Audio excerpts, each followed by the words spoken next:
किभଳି ଭାବରେ विभिन्न सोर्स रु फंड आसीपर विभिन्न उपाय किभଳି ଭାବରେ पांठी संग्रह कर सदा सर्वदा अहरह चेष्टा कर अति प्रिय नेता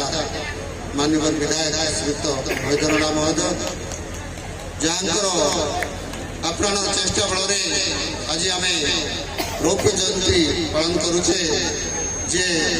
वेस्टर्न ओडिशा डेवलपमेंट काउंसिल रे सदा सर्वदा लगी चेष्टा करी बहुत फंड केते कहते 50 लाख 41,41,000 स्वल्प समय भितर आनिबा एपरी एक कष्टसाध्य व्यापार जहाँ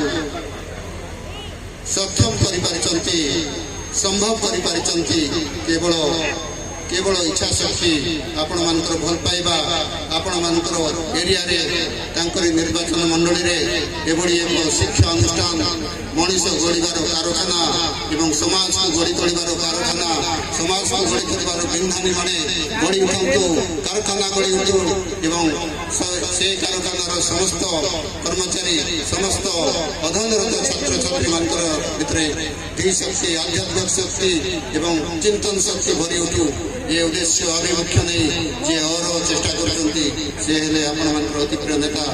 ये अंचल सुपुत्र स्थानीय विधायक श्रीयुक्त मैदरना महोदय कहवाक अच्छी अनेक तथ्य अच्छी अनेक समय स्वल्पता वक्ता लंबा धाड़ी किंतु किछि तो कहबी किछि तो समय आपन देवी।